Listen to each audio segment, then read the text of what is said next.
感受到爸爸很珍惜，就是回去可以一起相处的时间，然后就算很累，然后可能就是在看电影的时候，他都已经看到快睡着了，可是就还是愿意就是再陪我去看一场电影。然后结果醒来之后，发现这篇文下面超多留言的，那些网民就是说，孩子啊，你们回家吧，就是你爸妈在等你。要感谢你这2年都很用心照顾妈妈，然后让我们跟田宁可以在美国放心的冲事业这样。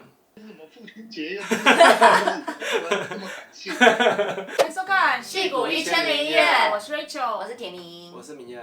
我们今天要来跟大家聊聊，就是我们留学之后跟父母的关系。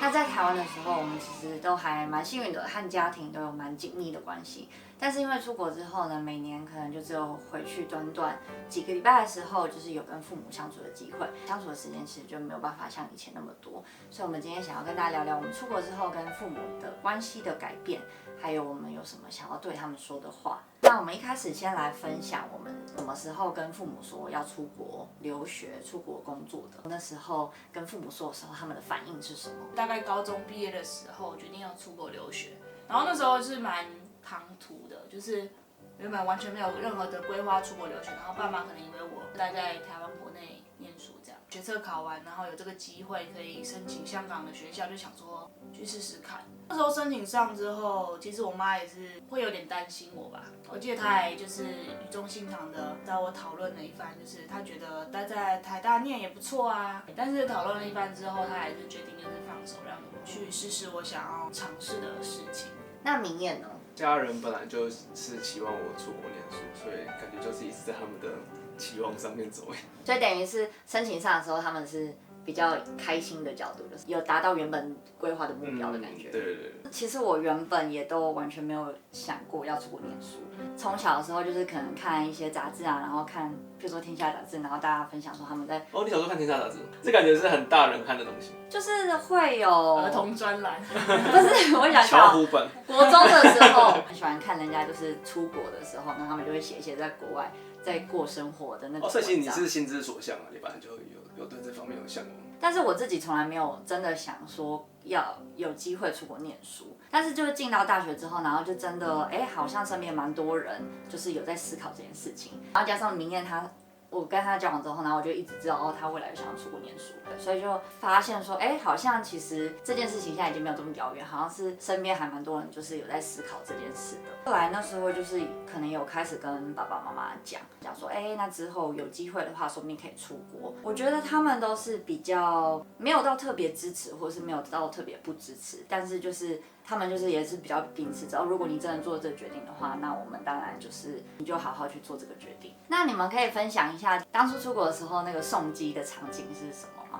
那时候送机是我爸开车载我去机场，他就有跟我说，就是在国外不管遇到什么事，都要想着有他们在背后支持。第一次这么就比较偏感性的讲，也有担心我在国外会不会万一遇到什么挫折，自己撑不下去，然后所以他帮我打气这样。我第一次看到爸爸感性的一面。也没有到很感性，偏感性。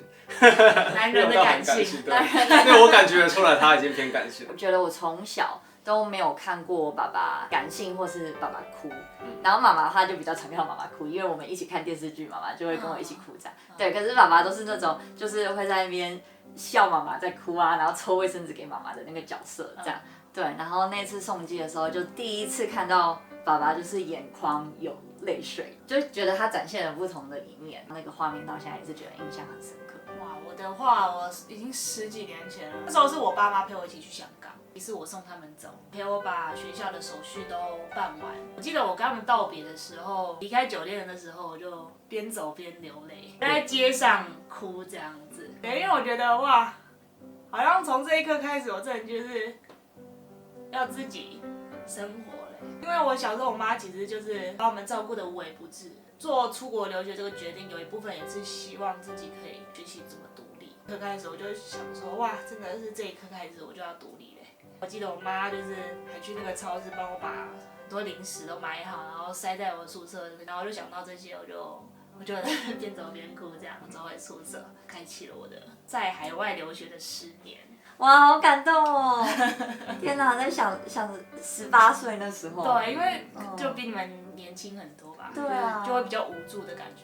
我们接下来想要对我们的父母道谢、道歉、道爱这3个部分。先来道谢好了。留学之后啊，因为跟爸爸妈妈距离也变远了，然后没有办法像以前那么常见面，哪一个时刻特别的觉得感谢爸爸妈妈？就是他们从小就有给我这个想法，就是会期望我出国念书，然后我觉得自己一路走来，就是也学到在国外学到蛮多不同的文化，然后不同的全世界厉害的高手一起学习，然后就是学到很多，就要感谢他们有给我这样的一个选项。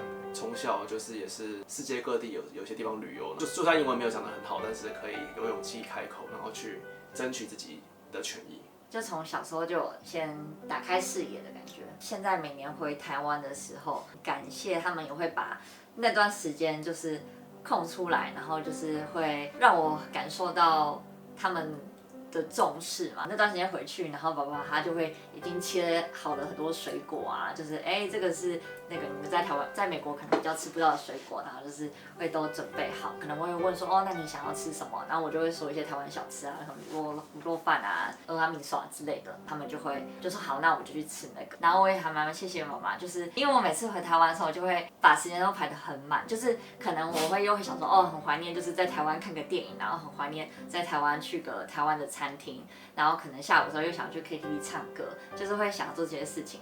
然后我妈妈其实平常也没有到那么爱，就是一直在外面乱跑。可是就是我回去的时候，她就会空出一整天，然后一整天就一起陪我跑这些行程。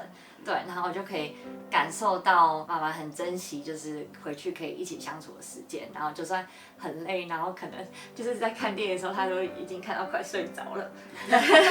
对，然后可是就还是愿意就是再陪我去看一场电影，这样，很被爱的感觉。我也是差不多的心境，就是我在台湾的时候真的没有特别感受到，那时候出国留学，然后回台湾的时候，才会发现就是我爸我妈真的是很关心我。那时候我回台湾，然后我们要去高雄，然后我爸就特别准备防蚊液给我说高雄登革热啊什么的要我注意。然后我妈呢，只是每次回台湾都会晚餐都会说这个是妹妹爱吃的，然后帮我准备好，或者是帮我买一堆零食，然后一边嫌我胖，然后一边把那些零食塞到我的行李箱里，说你这个不要让哥哥爸爸发现，然后会偷吃，好可爱哦。对，然后平常我在国外的时候，有任何事情在台湾需要帮忙，跟跑什么文件之类的，像我哥、我妈、我爸都会二话不说帮我处理好所有的事情。就觉得有很强大的后盾，我是真的独自一人在海外。他们在遥远的地球的另外一端，可是会有一种很强的连结的感觉。对，刚刚提到说，就是在台湾的时候还没有感受到，就是爸爸妈妈这么强力的支持。可是出国之后，这个东西就变得很明显。是什么改变了？为什么这个东西会突然变得这么明显？其实他们的爱从来就没有特别增强或减弱。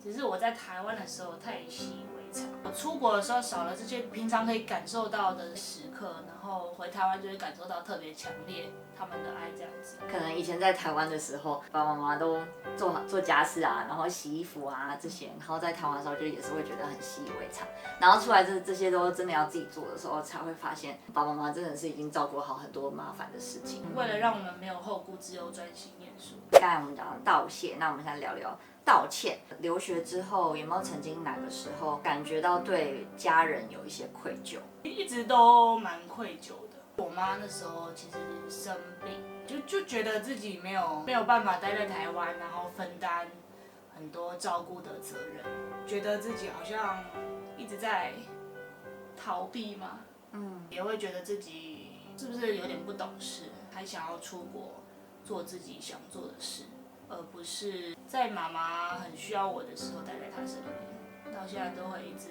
觉得有这个遗憾，感觉是一个很困难的拉扯。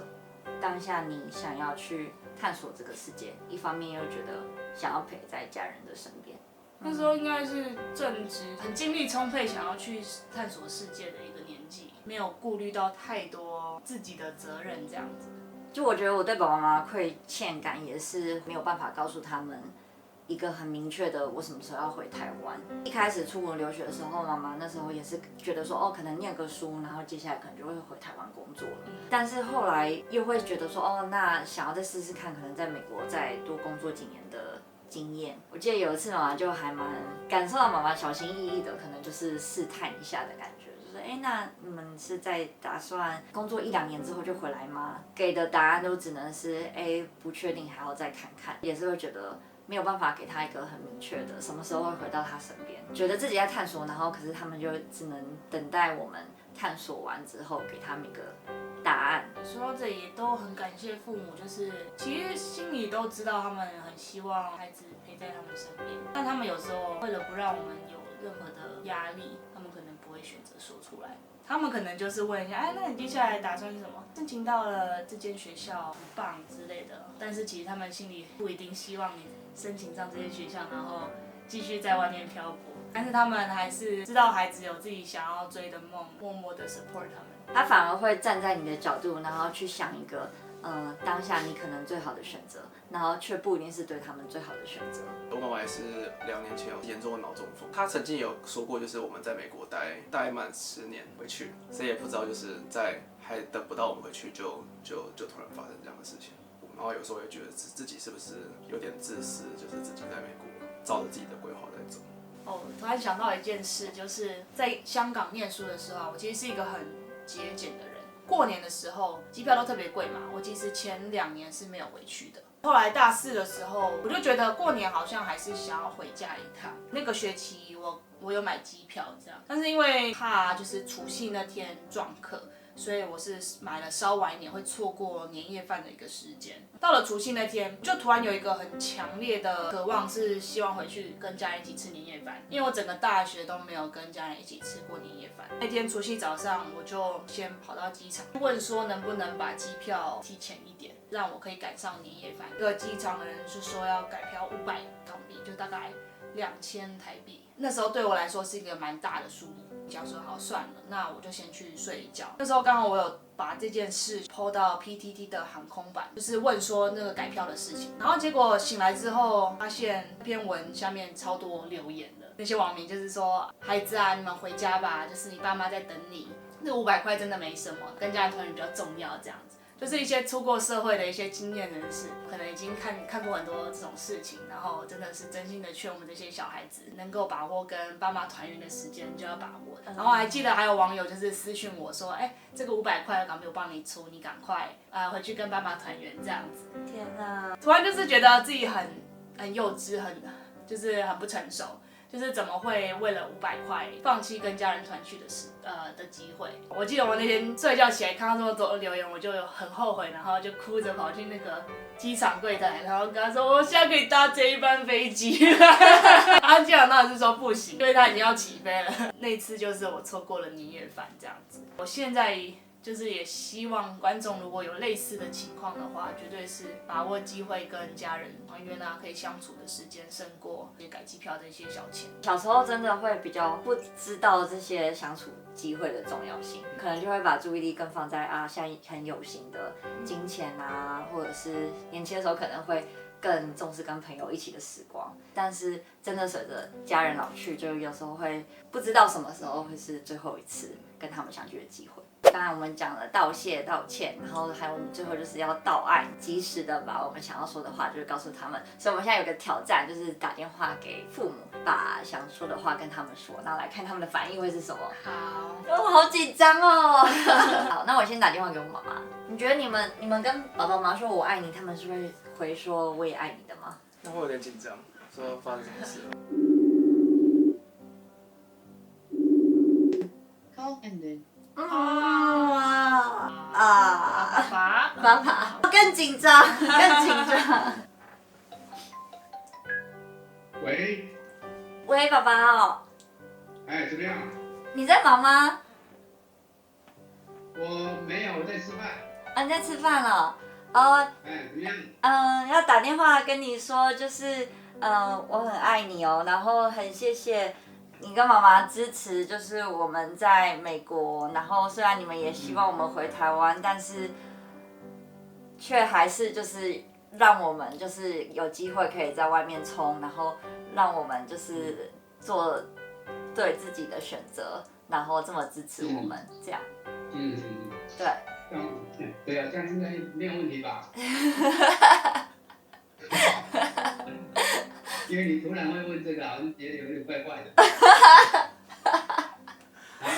没有啊，没有问题，只是觉得想要跟你们说我们爱你们我这样的，我们也爱你啊，啊。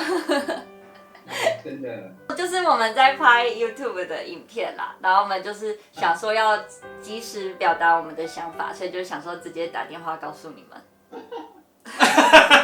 这个笑声，被里面那个落一个套这样子。落一个套。对，都已经被录下来了。是哦。对啊这一段会剪掉吧？好啊，那我等一下晚一点打电话给你哦。OK，好，爱你们哦谢谢，爱你，拜拜拜。爸爸觉得超怪的，他说你们在干嘛？感觉可能很久很厉害。再来。嗨，爸爸。哦，没有，我们电视剧要对你说一些话。他对我说一下，对，要跟你说那个我很爱你，然后要感谢你这2年都很用心照顾妈妈，然后让我们跟甜甜可以在美国放心的从事业这样。什么父亲节又这么感谢？没有，我们在做那个 YouTube 节目，所以要跟你讲一些感性的话。哦，好哦，谢谢你们。好，那我晚点再打视讯跟你们，我们现在在拍 YouTube 节目。哦，好了，妈妈拜拜。好，拜拜。爸爸好可爱。今天是不是我父亲节？很急切的想要解释我们在干嘛。他紧张，你就让大家就是紧张。那你等下就不要解释。好，好，就等下不解释。你是用什么？怎么那么可爱？这是 Skype，哦，你爸好酷哦。古早的科技。哎，你们不能这样，只有我会通，你们都不通。好吧，只能对着镜头说了。我才最尴尬。谢谢爸爸妈妈，这10年来一直看我就一个人在外面奔波，然后把台湾的事都打理得好好的，然后让我没有后顾之忧的在美国读书。虽然我没有办法当一个很好的女儿，我爱你们。对。我也爱你们，跟我说去。那感谢今天大家的分享，把握机会，然后把爱告诉你的爸爸妈妈吧。那如果你有什么跟爸爸妈妈之间的故事的话，也欢迎留言告诉我们哦。希望我们的朋友记得按赞、订阅、加分享。海外生活不孤单，我们下集见，拜拜。拜拜。